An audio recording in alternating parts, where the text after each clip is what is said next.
Assalamualaikum warahmatullahi wabarakatuh. Salah satu kelompok manusia yang dilukiskan oleh Allah SWT sebagai kelompok manusia yang sangat buruk adalah kaum munafik.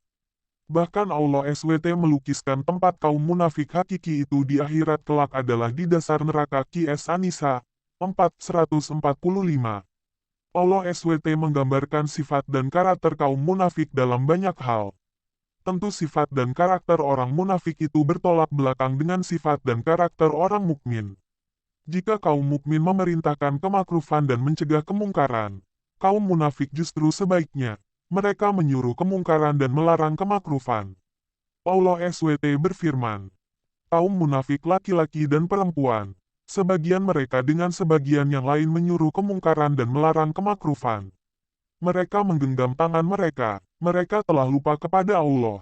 Lalu Allah melupakan mereka. Sungguh kaum munafik itu adalah kaum yang fasik. TQS At-Taubah 9:67. Zalim. Perilaku kaum munafik yang menyuruh kemungkaran dan melarang kemakrufan jelas merupakan perilaku zalim dan sekaligus memerintahkan kezaliman. Pasalnya, zalim adalah menempatkan sesuatu tidak pada tempatnya. Perilaku zalim ini tentu sangat berbahaya bagi umat manusia. Bahaya itu menjadi sangat besar ketika pelakunya adalah pemimpin penguasa melalui berbagai kebijakan, peraturan, hukum dan undang-undang yang mereka keluarkan. Akibatnya, tentu masyarakat akan rusak dan binasa. Salah satu contoh adalah Perpu No 2/2017 atau Perpu Ormas. Jika ditelaah, tampak bahwa Perpu Ormas ini merupakan peraturan yang zalim dan bisa digunakan untuk melarang kemakrufan, yakni ajaran Islam dan dakwahnya. Perpu Ormas ini membuka pintu bagi kediktatoran rezim. Pemerintah secara sepihak bisa membubarkan ormas tanpa hak membela diri dan tanpa due process of law, atau proses penegakan hukum yang adil dan benar sesuai asas negara hukum. Perpu ini juga bisa dijadikan alat oleh pemerintah untuk membungkam ormas-ormas yang kritis, yakni ormas-ormas Islam dan para anggotanya yang aktif melakukan dakwah dan amar makruf nahi mungkar, khususnya terhadap pemerintah. Pasalnya, dalam pasal 59(3) dinyatakan, ormas dilarang antara lain, a. melakukan tindakan permusuhan terhadap suku, agama, rasa atau golongan. Penjelasannya menyatakan, yang dimaksud dengan tindakan permusuhan adalah ucapan, pernyataan, sikap atau aspirasi, baik secara lisan maupun tertulis, baik melalui media elektronik maupun tidak melalui media elektronik yang menimbulkan kebencian, baik terhadap kelompok tertentu maupun terhadap setiap orang, termasuk kepada penyelenggara negara. Dengan pasal ini, dakwah Islam dan amar makruf nahi mungkar bisa saja dituding oleh rezim sebagai tindakan permusuhan, misalnya seruan, tolak pemimpin kafir. Kritik yang menunjukkan kebobrokan rezim atau tindakan dan kebijakan pemerintah yang merugikan masyarakat juga berpotensi dimasukkan sebagai tindakan permusuhan terhadap penyelenggara negara. Berikutnya, setiap orang yang dianggap menjadi anggota ormas tersebut bisa dikriminalisasi dan dipidanakan dengan ancaman pidana yang berat seperti yang tercantum dalam pasal 82A ayat 2. Perpu itu pun menjadi alat kriminalisasi terhadap ajaran Islam, dakwah Islam dan aktivis Islam. Dinyatakan dalam pasal 59 ayat 4 ormas dilarang, c. menganut, mengembangkan serta menyebarkan ajaran atau paham yang bertentangan dengan Pancasila. Penafsiran, paham yang bertentangan dengan Pancasila, itu pun diserahkan kepada pemerintah secara subjektif dan sepihak tanpa diuji dan melalui pengadilan. Perpu ini pun mengkriminalisasi pemikiran dan keyakinan yang dianggap bertentangan dengan Pancasila menurut penilaian pemerintah secara subjektif dan sepihak. Lagi-lagi ormas dan anggotanya bisa dikriminalisasi dan dipidanakan dengan ancaman berat. Hal itu bukan sekadar anggapan, namun sudah faktual. Publik bisa memahami dan merasakan bagaimana ide khilafah telah dikriminalisasi dan dianggap sebagai ajaran terlarang. Padahal khilafah adalah bagian dari ajaran Islam yang termaktub di dalam Al-Quran dan hadis Nabi SAW, serta dinyatakan di dalam kitab-kitab para ulama dan fuqaha. Kewajiban penerapan syariah secara kafah dan penegakan khilafah itu merupakan pendapat seluruh ulama dari berbagai mazhab. Bahkan khilafah merupakan kesepakatan para ulama dan para imam mazhab. Tak hanya khilafah, Boleh jadi dengan Perpu Ormas ini kriminalisasi akan berlanjut pada ajaran-ajaran Islam lainnya, seperti perintah dalam Al-Quran untuk mencambuk pelaku zina gay rumusan, memotong tangan pencuri, perintah berjihad, keharaman riba dan perintah untuk menghilangkan riba, ketentuan rajam untuk pelaku zina musan, ketentuan mencambuk peminum khamar, DCB karena dianggap bertentangan dengan Pancasila dan ketentuan yang ada. Panji hitam atau putih yang bertuliskan dua kalimat syahadat, yakni Ar-Raya dan Al-Liwa, juga dikriminalisasi. Hal itu tampak dari adanya larangan membawa panji itu sehingga pembawanya dirazia oleh aparat. Padahal itu adalah panji tauhid, panji Rasulullah SAW, atau panji Islam yang dinyatakan di dalam nas-nas hadis Rasul SAW. Sungguh kezaliman, apalagi kezaliman terhadap ajaran Islam berikut mereka yang mendakwahkan dan memperjuangkan Islam, merupakan sesuatu yang besar di hadapan Allah SWT. Kezaliman itu akan menjadi kegelapan di akhirat kelak bagi pelaku dan pendukungnya. Ancaman terhadap rezim zalim, sungguh kekuasaan penguasa zalim, bagaimanapun kuatnya dalam pandangan manusia, niscaya akan hancur. Sejarah para tiran sejak zaman dulu telah memberikan pelajaran dan bukti, bagaimana kekuasaan Namrud, Fir'aun, Abraha, Romawi dan Persia, pada akhirnya Allah hancur leburkan. Allah SWT pun mengancam orang-orang zalim dengan ancaman di dunia.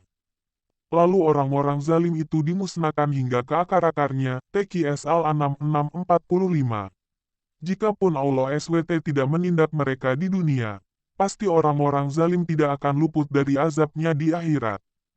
Janganlah sekali-kali kamu, Muhammad, mengira bahwa Allah lalai dari apa yang diperbuat oleh kaum yang zalim. Sungguh Allah memberi mereka tangguh sampai hari yang pada waktu itu mata mereka terbelalak. TQS Ibrahim 14:42. Haram mendukung rezim zalim. Oleh karena itu, siapapun dari kaum muslim haram cenderung kepada orang zalim dan kezalimannya. Sebabnya, hal itu akan menyebabkan mereka dibakar api neraka dan tidak akan diberi pertolongan. QS Hud 11:113. Rasul SAW pun memberitahukan ancaman kepada siapa saja yang mendukung penguasa zalim. Beliau bersabda, akan ada sepeninggal aku nanti para pemimpin, siapa saja yang menemui mereka, lalu membenarkan kedustaan mereka dan membantu mereka dalam kezaliman mereka, maka dia bukan bagian dariku, aku pun bukan bagian dari dirinya dan dia tidak akan menemuiku di telaga surga. Hari At-Tirmidzi. Karena itu kaum muslim harus tetap berpihak pada kebenaran dan keadilan. Mereka harus tetap berpegang pada ajaran Islam, pada Al-Quran dan As-Sunnah. Itulah yang lebih baik di sisi Allah SWT. Rasulullah SAW bersabda, ingatlah, sungguh poros, Islam itu berputar, karena itu berputarlah kalian bersama Alkitab. Ingatlah, sungguh kekuasaan dan Alkitab akan berpisah, karena itu janganlah kalian memisahkan dari Alkitab. Ingatlah, sungguh akan ada atas kalian para pemimpin. Jika kalian menaati mereka, mereka menyesatkan kalian. Dan jika kalian menyalahi mereka, mereka memerangi kalian. Mereka bertanya, ya Rasulullah, lalu bagaimana kami berbuat? Beliau menjawab, bersikaplah seperti para sahabat Isa bin Maryam. Mereka disisir dengan sisir besi dan diikat di atas kayu. Mati dalam ketaatan kepada Allah lebih baik daripada hidup dalam maksiat kepada Allah. Hari At-Tabarani, Ibnu Asakir dan Ahmad bin Mani. Walah a'lam bi sawab. Kurung siku buka kurung siku tutup. Hikmah 18:19. Siapakah yang lebih zalim daripada orang yang mendustakan Allah? Mereka itu akan dihadapkan kepada Tuhan mereka. Sementara para saksi akan berkata, orang-orang inilah yang telah berdusta terhadap Tuhan mereka. Ingatlah, kutukan Allah ditimpakan atas orang-orang yang zalim yang menghalangi manusia dari jalan Allah dan menghendaki supaya jalan itu bengkok. Sementara mereka mengingkari hari akhirat. TQS Hud 11:18-19. Para PENGHIANAT. Etroziarkom. Analis politik APR. Tahun 4 Hijriah 625 M. Terjadi sebuah peristiwa tragis yang menimpa para sahabat Rasulullah SAW yang berjumlah 10 orang di bawah pimpinan Hashim bin Sabitra. Mereka diutus oleh Rasulullah sebagai respon terhadap permintaan kabilah Bani Udal dan Al-Qarah yang meminta dikirimi dai utusan untuk mendakwahkan Islam. Namun itu hanya akal bulus yang berujung pengkhianatan. Para sahabat ini dibantai di dekat mata air Bani Huzail, di daerah Raji. Peristiwa ini kemudian dikenal sebagai peristiwa Raji. Sirah Nabawiyah, Dawil Masadiril Ashliyah, Helm, 413-417. 2 pekan berselang, Rasulullah juga mengirim 70 sahabat pilihan ke Najd.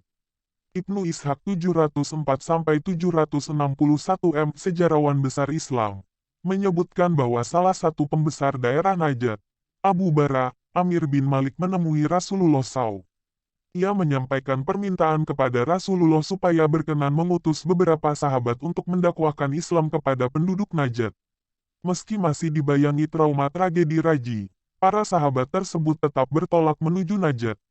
Ketika tiba di Bir Mauna, sebuah daerah yang terletak antara wilayah Bani Amir dan wilayah Bani Sulaim, para sahabat ini mengutus Haram bin Milhan untuk mengantarkan surat Rasulullah kepada Amir bin Tufail, pemimpin Bani Amir, sekaligus sepupu Abu Bara, Amir bin Malik.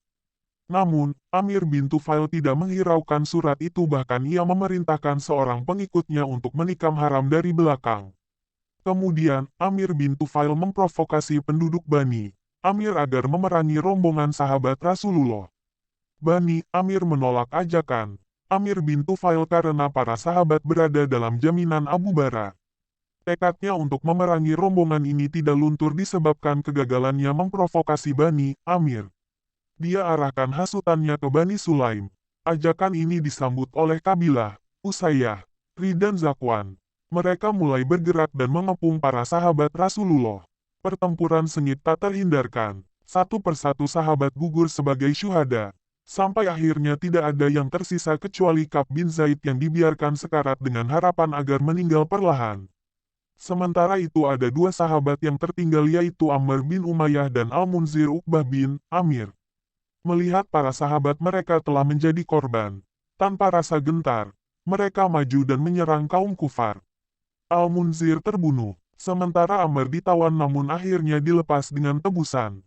Sirah Nabawiyah Ibnu Hisham. 2 cerita di atas berkisah tentang konspirasi dan pengkhianatan, tentang upaya musuh-musuh Islam menghalangi dakwah yang digalakkan oleh Rasulullah dan para sahabat. Sebuah kisah tragis yang mana resonansinya acap kali terjadi belakangan ini. Semisal pengkhianatan beberapa pejabat teras negeri ini yang membela mati-matian Ahok sang terpidana pelecehan terhadap Al-Quran, juga kriminalisasi terhadap ulama. Dan yang terbaru, politik dagang sapi dengan bumbu konspirasi antara para politikus Senayan dengan rezim penguasa represif guna mengesahkan Perpu No. 2/2017 menjadi UU Ormas. Anggota DPR dan para penguasa negeri ini sepertinya sadar tidak sadar, mengikut jejak Bani Udal, Al-Qarah dan Amir bin Tufail, yang mencoba segala macam cara, termasuk pengkhianatan, guna membendung dakwah Islam. Mereka yang menghalangi dakwah, yang membubarkan organisasi dakwah, yang mengesahkan UU yang represif terhadap aktivis dakwah, yang coba mengait-ngaitkan dakwah khilafah Islam dengan radikalisme, jelas adalah para pengkhianat agama. Kelak, mereka-mereka ini kekal di neraka. Namun sebelum itu, mari untuk saat ini, sebagaimana sunnah Nabi SAW, kita perbanyak doa kunut nazilah. Doa supaya Allah SWT menghancurkan para pengkhianat. Berikut yang bisa saya sampaikan. Terima kasih sudah berkunjung. Semoga kita semua selalu berada di jalan yang lurus. Amin ya rabbal alamin. Wassalamualaikum warahmatullahi wabarakatuh.